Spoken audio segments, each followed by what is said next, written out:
I do want to get into a topic you spoke about, the whole concept of this selling your soul topic. There's this one Kanye lyric that has always stuck with me, right? He says, I sold my soul to the devil. It was a crappy deal. At least it came with a few toys like a Happy Meal.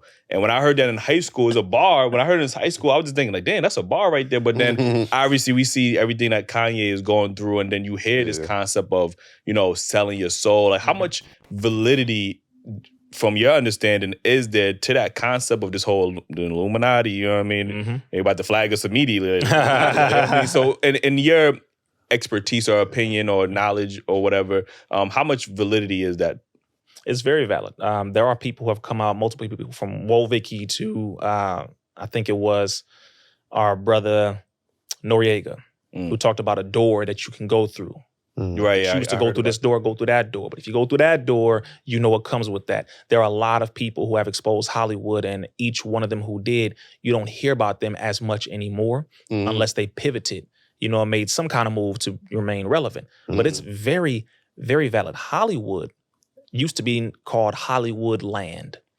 And it's named after the Holly Reef. Now you have to go back into ancient Rome. You're talking about the Roman Saturnalia and the festival of orgies and sex that they used to have. And they were sun worshipers. So they would dance around and have sex with everybody. Random sex, and pushing the illusion and all that kind of stuff. So Hollywood is adopted from that mentality, that type of culture. So they brought that over here to the West. And of course, America gives Greece the credit for being the mother of Western culture, the mother of Western society. Athens, Greece. This is what America gives, say that's our mama. Okay, so everything that was over there in Greece, from the cathedrals all the way to the stadiums, to the same-sex behavior, to the animalistic sexual expressions, all of that was over there in Europe first. They brought it over here piece by piece.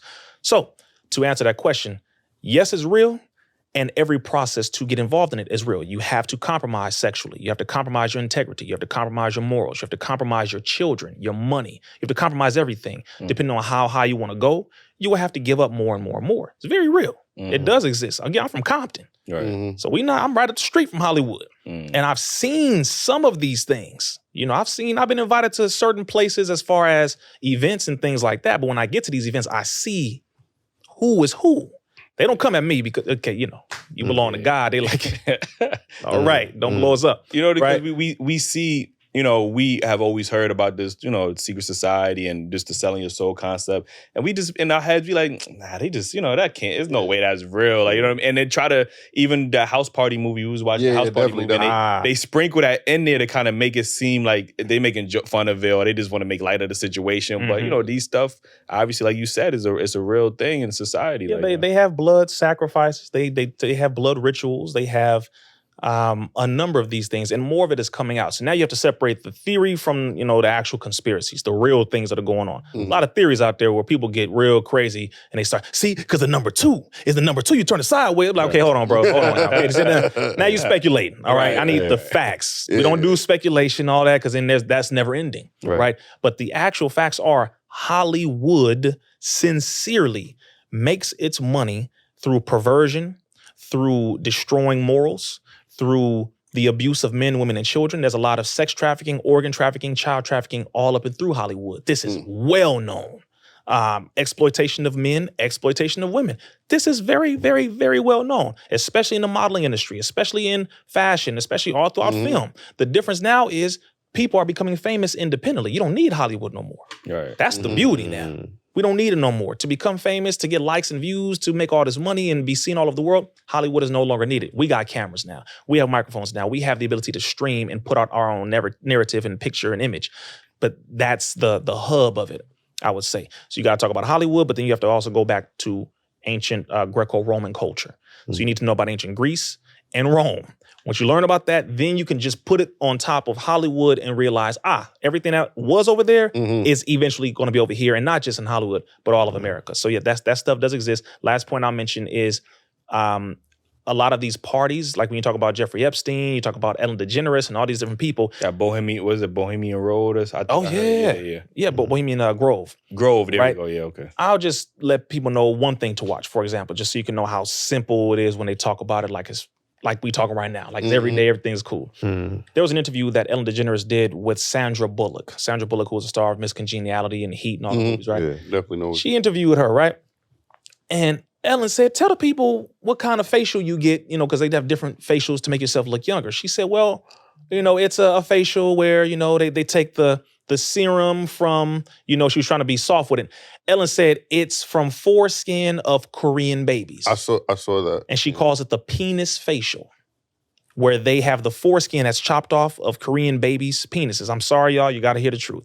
And they extract from that the cells and things like that, and they inject it into the faces of these women who are going to pay for it.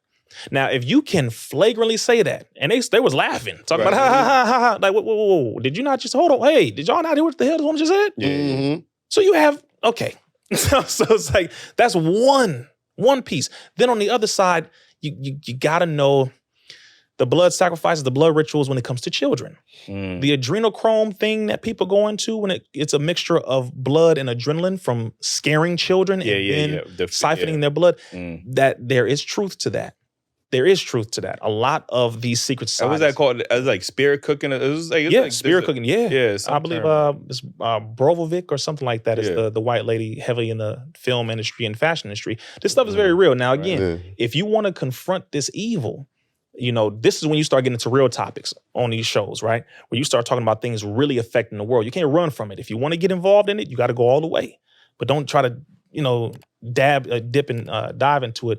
But again, this stuff is very real, bro. Right. It's a lot. Like I don't want to go too deep into it because it does exist, but you have to be willing to face it. Right. The reason why it's hard to believe sometimes is because, like, who blatantly says you got baby, you know, on, you know what I'm saying? Look up that interview, Sandra Bullock, Ellen DeGeneres, and type in penis facial. It's going to blow your mind. Even the fact that, you know, people think it's UFOs out there, but they're calmly saying, oh yeah, it's true now. It's a fact. But it's hard to believe it because we've been saying it for so long, and now they're just agreeing with you like, oh yeah, they out there. Yeah. And then when they pop up walking on the road with you, you're like, oh shit, we did tell you. You know what I mean? So it's hard to believe stuff that you know, but it's unbelievable to hear you actually say. We've been desensitized with so many lies, bro, to where when we hear the truth, it sounds crazy. Right, That can't be true. But yeah, it is true. Because they've been putting the lies in front of our face so long in the books and TV and movies and cartoons. Movies, definitely. And they just been doing this to where when we finally see it,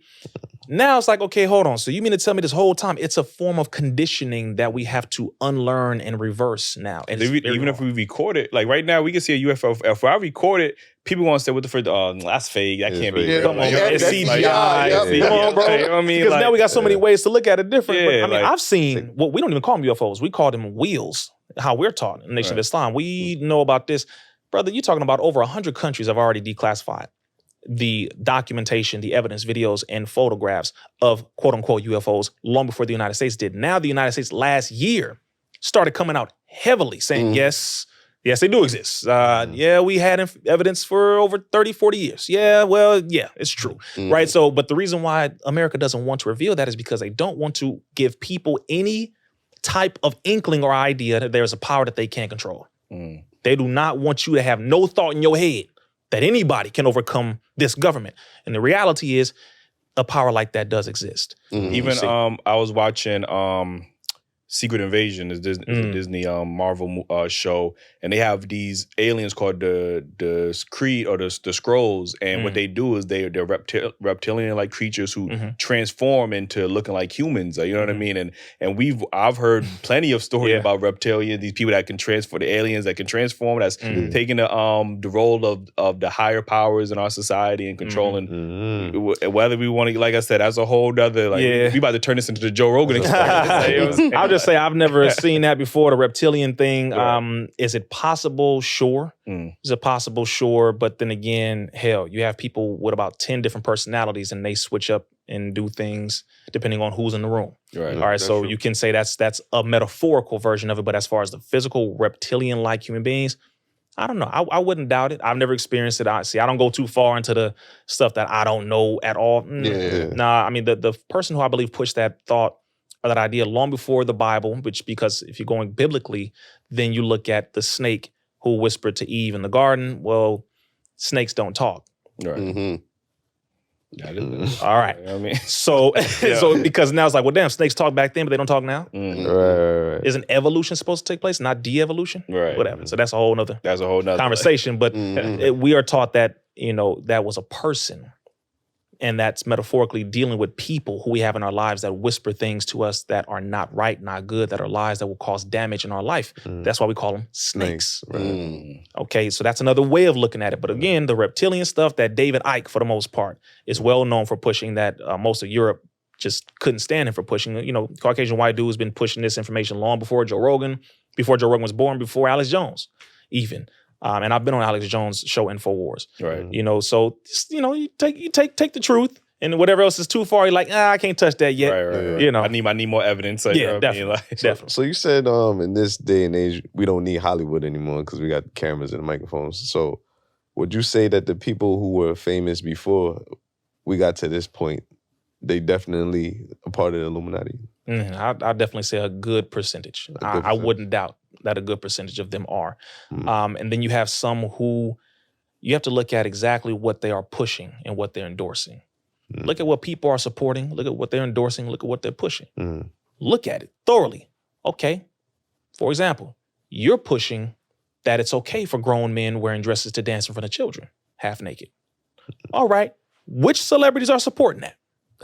We can look at that, right? So you can say, yep, you.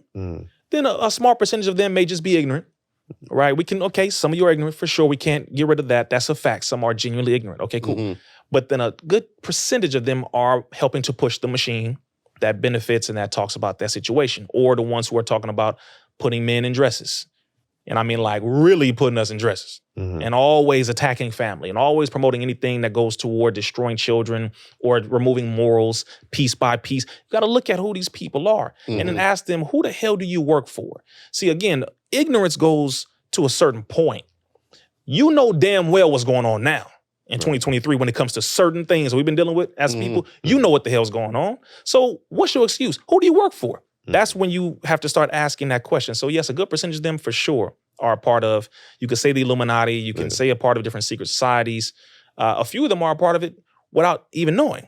Right. That's another side of it, because it was so damn ignorant. I know they used to say that for like black actors, especially if you wanted to make it, you had to do like a homosexual role at the beginning of your career. The casting couch test is what they used to call it. And that was brought up by a lot of people. Eddie Murphy talked about it. Cat Williams talked about it. Whitney Houston talked about it. You had a lot of people, singers, actors, who talked about certain things that they had to go through. Tupac talked about it with Quincy Jones. It's a lot of people who came out and said, I was offered this, but this came with it. They said I had to do this. I had to get on my knees, do this. I had to bend over, do this. This is real. It's very real. Paul Mooney mentions certain things like that. There's a lot of people who brought it out. Those clips are not well circulated. All right? Definitely. But they do exist. A lot of these interviews. Will Smith talked about it years before he became blew up when he was still doing Fresh Prince and all that. He brought out certain things like he was talking about, I think, AIDS, and how he said, I believe AIDS is a government conspiracy. He said that. I believe that the interview was with Barbara Walters on 60 Minutes, I believe. That's what it was. So all this stuff is for sure, it did exist to a higher degree. But again, now, because you ain't got to go through Hollywood to get famous, you don't need to do things like that. But it definitely did exist, bro. That's a fact.